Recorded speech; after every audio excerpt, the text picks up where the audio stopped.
Your Tikka may be cool, but is it Miami Vice cool?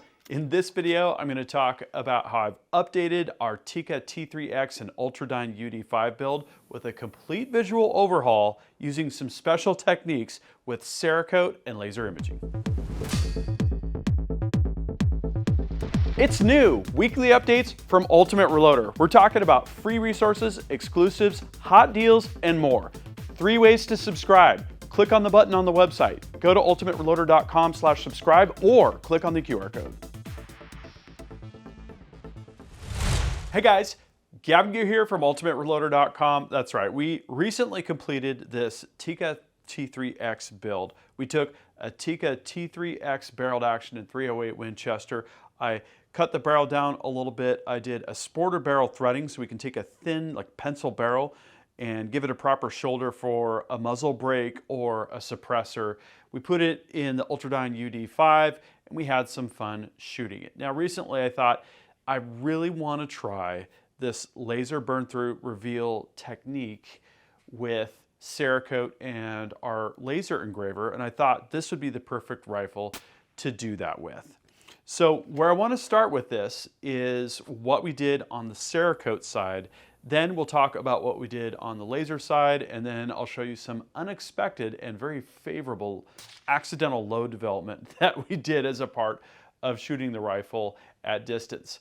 Okay, so where we started with this was, this had been Cerakoted from the factory at Ultradyne. It was a gray color, and I proceeded to blast this completely down to the bare aluminum.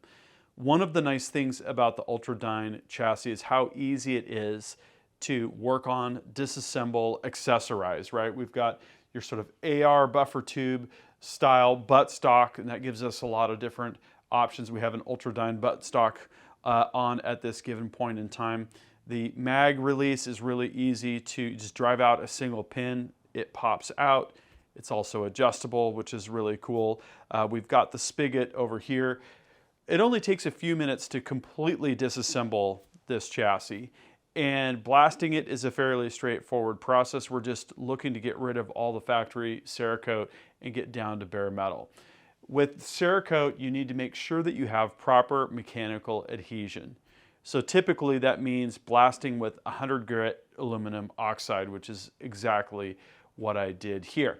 Now the technique that I went with involves spraying a couple coats of a base coat color that you want to reveal, and then spraying a different color over the top of that you want to burn through. A couple things to keep in mind. The top layer, you want to absorb laser light energy efficiently and for it to basically burn through easily.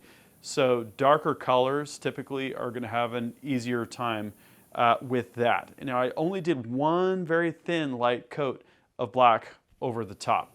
And black is a good top coat color for this burn through reveal because of that, its ability to hold that laser radiation energy. The color that you choose under that, it's best if it's a lighter color and resistant to laser, because ideally you want it to burn through but not discolor that base coat layer unless that's a desired effect. You can actually do multiple colors on your top coat, partly burnt through, and then different shades of discoloring the Cerakote without burning through, for instance, different speeds, different power output levels, that kind of thing. But then you can burn through and then take multiple passes and do multiple shades of color on that substrate layer as well. Pretty amazing. So for the sort of base coat and accessory color, I used H175 H-Series Cerakote, so this is Robin's Egg Blue. I've been looking at this color and I thought, what a great departure for a conservative person like myself that normally does OD green or FDE tan, right?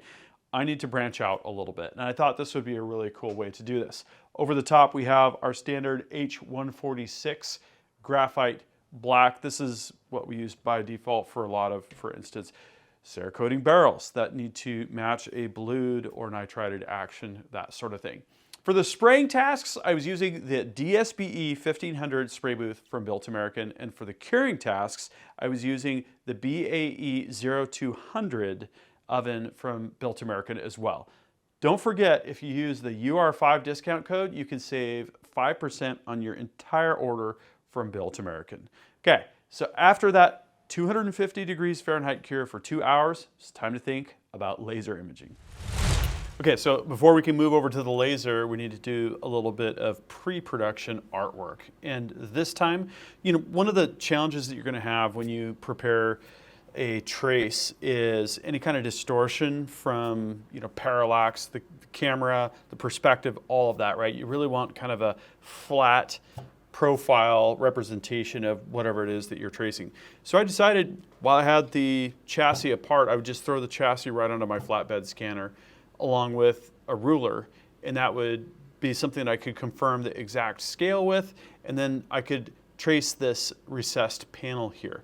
So after doing the trace and after compositing it with a halftone pattern, we have this, basically a whole bunch of circles. And the circles are larger in the middle, and then they kind of fan out to be really small at the edges. And what this is going to produce from a distance is kind of a mock gradient. So what we really need is just the actual profile here. This artwork right here is all vector artwork. We can take that to our software at the laser, which is Lightburn, import it, and do the burning. Let me show you what that looks like next.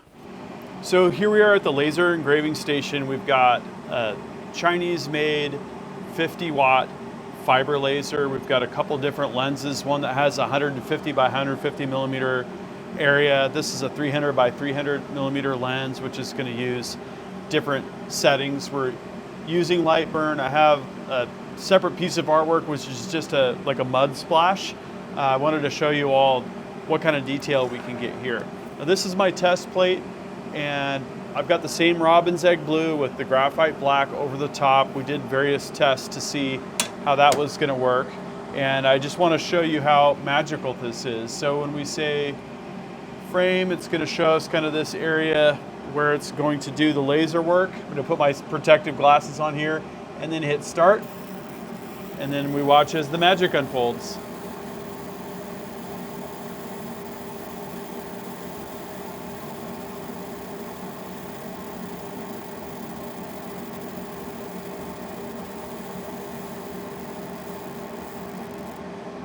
So there you go. You can see it's a pretty fast process, and now we have a piece of artwork. We've got the two colors, the foreground color, the black, and the background color, which is the robin's egg blue. The robin's egg blue does get a little bit of a different tone, a little bit of a more muted tone with that laser cutting through to it, but it's a really high contrast, super high detail way to do graphics with Cerakote. So once the laser work was done, I put the rifle together. Again, a straightforward process.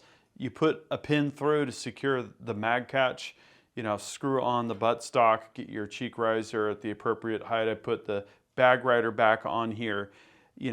It's basically about a 10 to 15 minute job to do the reassembly.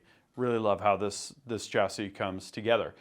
And then we took it up to the Ultimate Reloader Ridgeline range. We've got our new tracks for the side-by-side, so we went up on the top of the hill when we had a break in the weather. Lots of fun. And what was really surprising to me was we sat down at 100 yards to confirm zero because I had a break last time. Now I'm using a suppressor. And the first 3 shots, I wasn't even trying hard. The first 3 shots that I shot at 100 yards went into 0.220 inches. I did make an adjustment here. You can see I'm over to the left and I'm high just a little bit. And this shot better than the ammo that we tried last time. If I remember last time, we were somewhere around the 5/8 of an inch kind of group range. This was a load that Kyle on our team loaded. I think I grabbed load data. He actually loaded the ammo. This is 155 grain Sierra HPBT match bullets. This is Alpha Munitions brass, if I remember correctly. Yes, it's Alpha Munitions brass. We have 42 grains of Varget that we're using for that load. Don't use this load data. Always confirm with multiple sources of manufacturer's load data before you go ahead and do that. 2.8 inches cartridge overall length. So that was a pleasant surprise. We just literally stumbled across a load that works really well in this rifle. So after doing that, I took some shots off the tripod at the ridgeline at some steel. Of course, that's always fun. So that was the shooting that I did with the supersonic load. We also have this load that you've seen here on the channel. If you watched our Shorty 308 Win build, 16-inch barrel, we have these Berry's 220 grain bullets over Trail Boss. Really, really fun subsonic load. Listen to how quiet this load is.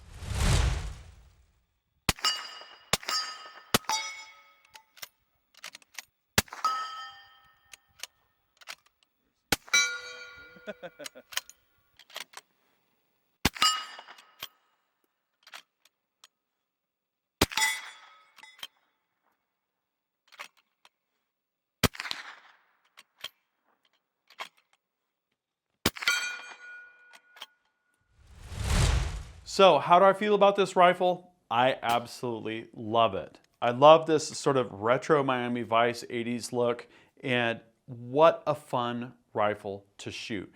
We have built rifles on the Ultradyne UD3, the UD5, and the UD7. You can tell which model it is by counting the M-LOK slots on the side there. This is the UD5.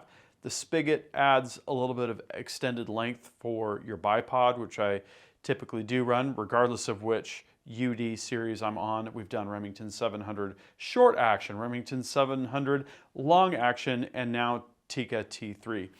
So a couple questions for you all. What do you think about this interesting technique, burning through Cerakote with a laser engraver? And also, what do you think about this UD5 build with the Tikka T3x? Have you done similar laser imaging with Cerakote? Or have you built a Tikka T3x with an Ultradyne chassis? Drop a comment and let's start that discussion down in the comments section. Thank you very much for watching. That concludes this video, and that means it's time to wrap it up. I hope you enjoyed this video. If you're watching Ultimate Reloader on TV and want to take advantage of free resources, exclusives, and hot deals, just hold your camera phone up to the QR code, tap on the link, fill out the information, boom, you're getting Ultimate Reloader emails. Don't forget to like and subscribe. Also, we're on Facebook, YouTube, Rumble, where we've got unrestricted content, and Instagram. Make sure to follow us on all those channels. Ultimate Reloader also has a commercial solutions division serving law enforcement, the military, and the gun industry. We have some unique capabilities, including a comprehensive suite of recoil testing and evaluation capabilities, trigger profiling, and more. Thanks again for watching.